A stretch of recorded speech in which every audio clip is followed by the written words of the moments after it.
Hello, we are back with another eLearning portfolio review, and in this video we're taking a look at Steven Chea's Google Sites portfolio, and he has some really cool projects within, so let's check it out together.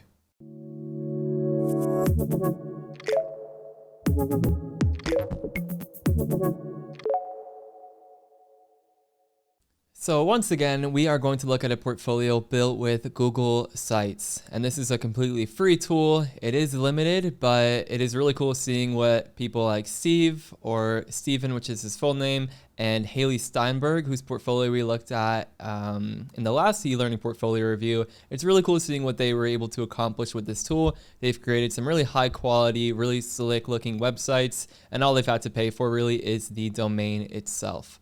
So we're going to check it out together.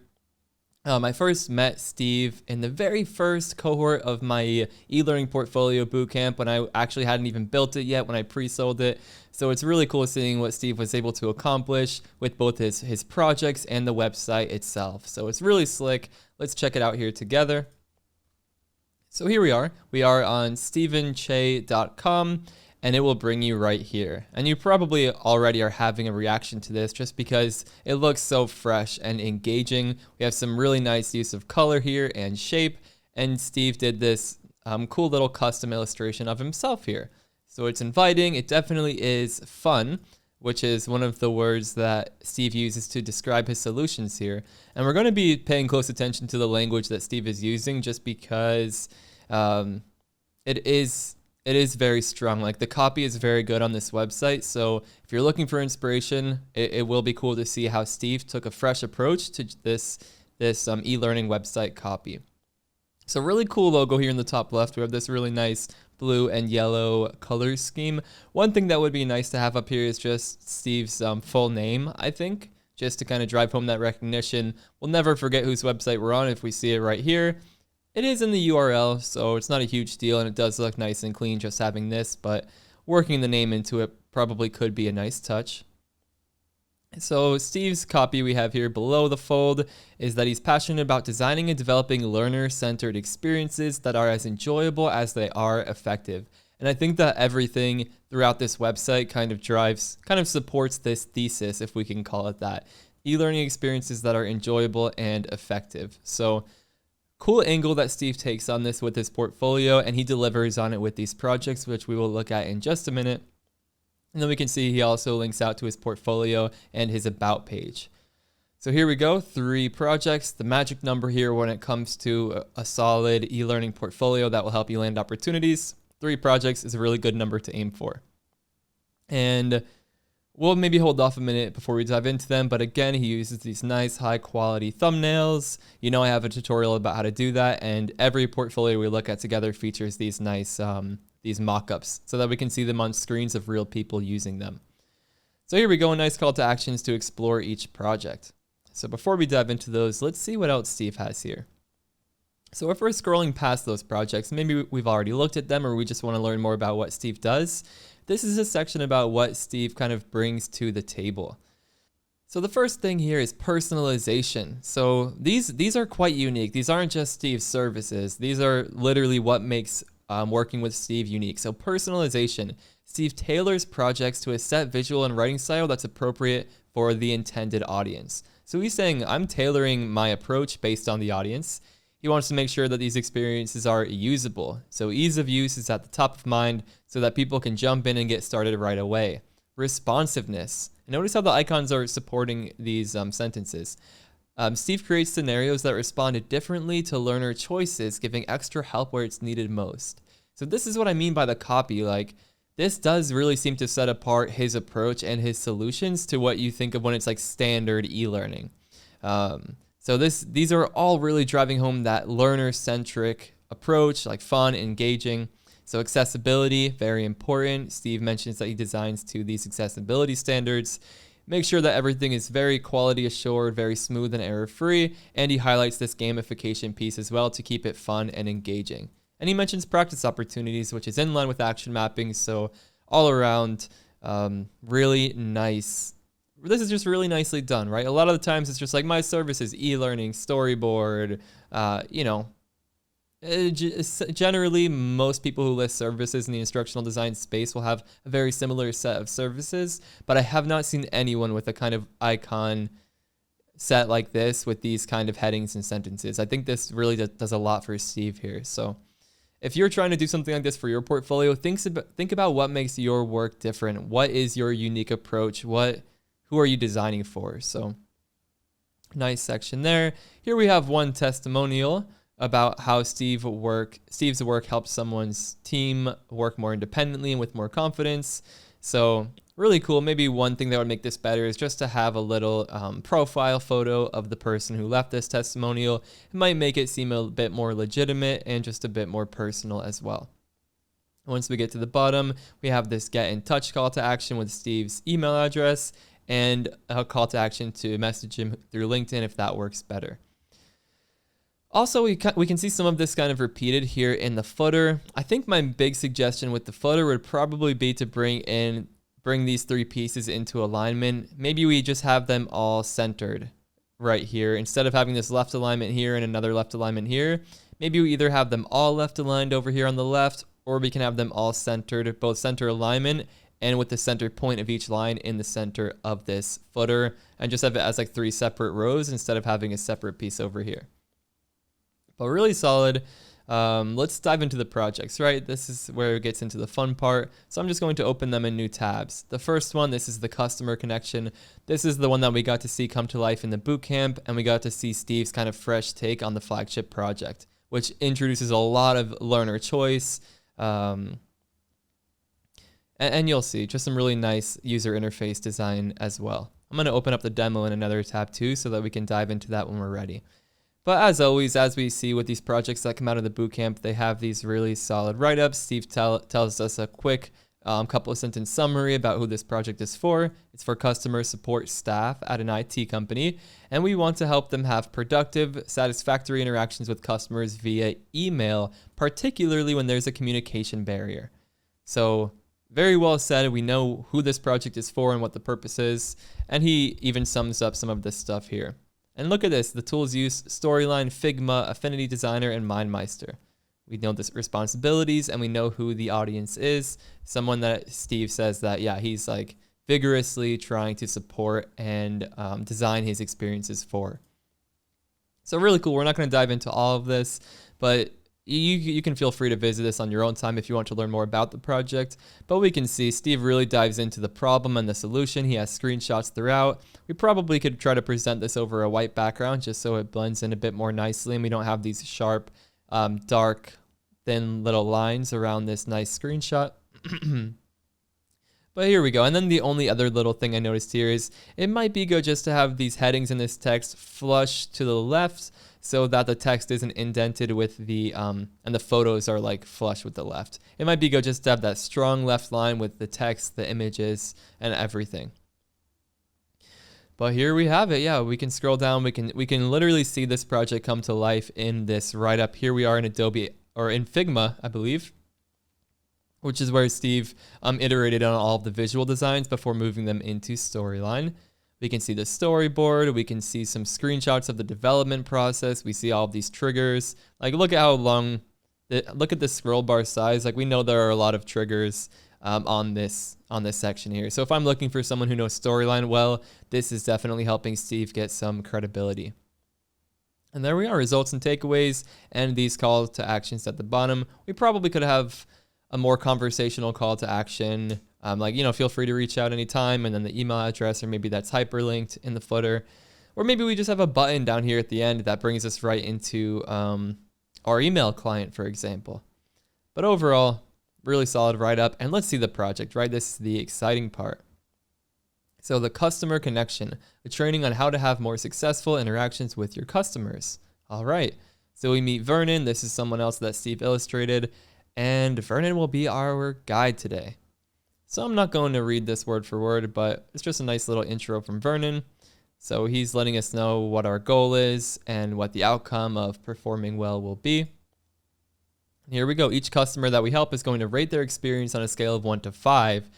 Our goal is to finish with an average of at least 4 stars. All right, we don't want to go for the minimum. We're going to strive for 5. So we can see these little gamification elements getting introduced. And then we also get introduced to these navigation buttons down here in the bottom right. Okay, now go ahead and hop on your computer and let's dive right in, shall we? Let's do it. Cool little loading animation. We know that we're about to get into our inbox. And notice how Steve uses these little tooltips. He uses them really well to introduce us to the different user interface elements. So here we have it. Looks like we've already have a few tickets to work with. Pick any of them to view them. Once we've responded, we will get our rating. All right, so let's just pick one of these. Question about cancel. Let's click on that. And as soon as we get in, the first one of these tickets we view, we will get this little pop-up, this guidance, which is really helpful. Once you've read the message, choose the response that you think is most suitable, and then click send to submit it. If you're feeling stuck, we can select a question mark to get a hint. And then we can get 3 hints per scenario. So notice that there is some complex programming involved here. Every time we click that button, we're going to get a different hint, and I'm guessing they will get progressively more helpful. So we can close that now. So we have this email from Julian, and we can see that the English is not perfect. There's not perfect spelling, there's not perfect grammar.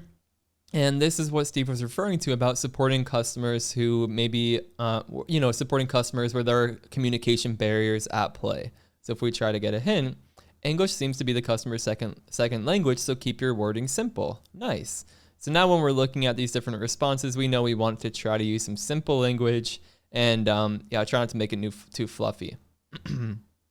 If we select it again, we can unlock additional hints. All right, it may be difficult to pry for more details, so what can we do to reduce the burden while also working toward a solution? So nice hints, very just well-written hints, I would say. It's not immediately giving it away, but it is really trying to point us in the right direction. So let's just select one of these here. And again, go through this on your own time, experience it for yourself, but all right, thanks for your answer. Cancel now is okay. Looks like we didn't help very much. And we can speak to Vernon to see why we only got a 2-star rating from the customer. In most situations, this would be fine, but since there's a limited grasp of English, we need to simplify our language. So just really on-point feedback as well. So there we have it. Let's hop out of here. And look how cool this is. We can see whether or not it was solved, and we can see what our rating was for that interaction. I'm just going to quickly show you one more of these. Let's see, I guessed correctly, and now we get the feedback from Vernon about why we did well with this. So there you go, have some fun with this one on your own, but it's just such a nice user interface. As you can see, really solid hierarchy, like we know exactly what we're looking at, and it's just a cool way to introduce some learner freedom. We have good scaffolding, right? We're introduced to the user interface as we progress deeper into it. And we have this really helpful hint feature if we need additional guidance and we don't feel comfortable answering it or just giving it a guess. So really, really cool project here. Check it out for sure. Let's see the next one here. So this one is Your Perfect Bike. All right. So this concept project is a tool that suggests a suitable bicycle type for the user. It can produce multiple outcomes that depend on our preferences that we select during the experience. So once again, a really solid write-up. We can see some good screenshots throughout. So Steve does a really good job of showing off his process. And in case we are scanning like we are, he can really show these different pieces of the experience to us. So really cool. Let's go ahead and open the project and try to experience it for ourselves. All right, a tool to find the best set of wheels for you. I like it. So Willie's Wheels and Smiles. All right, Willie's going to help us out. So notice the language here, very conversational, very engaging. Steve's really trying to hit on that fun and immersive concept, and I think he's doing a really good job with it. These are fun names, not something you would think of when you think of a boring corporate e-learning, for example. All right, so we have to answer a few questions, and then Willie will give us a good suggestion. Okay, what is the toughest terrain we will be riding on, dirt, trails, or road? So notice when we mouse over this, it gives us a deeper explanation, not just road or trails. But one thing, when we click on it, it looks good here, but on some screens, since when you hover over it after it's selected, the overlay is a bit lighter, there's not a strong contrast between the text and the background. So we'll notice that on another one. Let's say we're just riding around the city. All right, your main reason for getting a bike? Yeah, we're commuting. We want to ride our bike to work. So this is the screen where if you mouse over it, there's not very much contrast. I think if we had this really dark overlay and just kept the outline this nice bold yellow, that would be just perfect for this, even if it is selected. But let's say we're commuting. And which trait is most important to us? We want that comfort, right? Yeah, leisurely ride to work and back. That sounds really nice. No achy back. I deal with that problem. All right, what is the right bike for me? Okay, we did choose these options. It looks like Willie here gives us a chance to start the quiz over. And notice the nice use of icons and all. This is a very nice visual, like simplistic project. It's, yeah, really cohesive, I would say. Looks good. And a hybrid/city bike. Perfect. This is actually the exact bike I bought just to ride around the city. So I can tell that Steve put his research in here. Or I just got lucky and I bought the right thing. But this is good. This is the perfect bike to navigate through stop-and-go traffic on your way to the office or hauling groceries on the trip home. Awesome. It does sound like the right fit for me. You see Steve's giving us some chances to go back. And now we just get like a nice little outro. We get linked to some safety rules. Yeah, check out this link for safety tips and get a better understanding of the rules of the road. Happy riding. So what a project. That is nice. There is a third one here. This one is for a real client. So this project was commissioned by a New Zealand-based provider of healthcare services. So I always say, if you can include one example of a real project you did for someone, maybe it's volunteer, maybe it's paid, that always seems to reassure potential clients when you're just starting out. It's like, okay, well, I'm not the very first person they're doing actual work for, so I feel a bit more confident working with this person. So we're not going to explore this demo. You can on your own time, but it is just nice having real projects in your portfolio if you have the opportunity to do so. All right, so I think all that's left is Steve's About page. So About Me, we get to see Steve's face, so we know the person behind the portfolio site here. So really cool. And then just a nice few paragraphs, very succinct. These are honestly like 3 sentences, it looks like. And Steve mentions how he's made homes in 4 different continents. He talks about how he's in the world of digitally delivered instruction now. Holds an interest in the limitless potential of e-learning, providing safe environments for learners to explore their ideas, creating immersive scenarios where the desire to learn comes naturally. This is what I mean. The copy is really cool. Like, we can tell Steve put a lot of thought into his role as an e-learning designer, and he has a lot of passion that he's bringing to the table for what he does.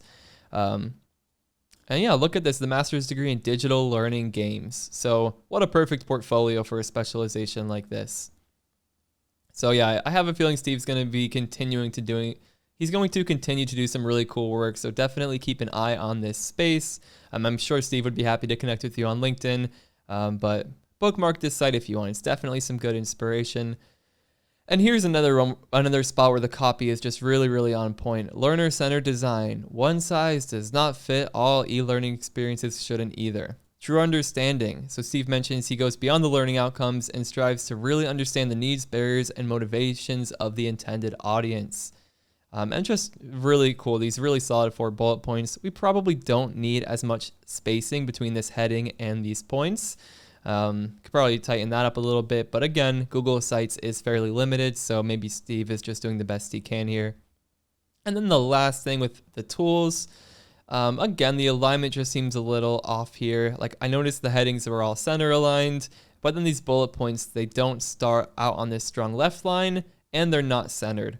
So I would probably suggest either making everything left aligned, headings and text and all, or maybe we just bring these bullet points and make them center aligned beneath my tools. But these are nitpicky little things, and overall, clearly the site looks great. The projects look really good, and overall, just another example of what's really possible with Google Sites. So drop a comment letting us know what you think about this one. If you want some more Google Sites inspiration, check out Haley's e-learning portfolio review, which we looked at a couple of videos ago.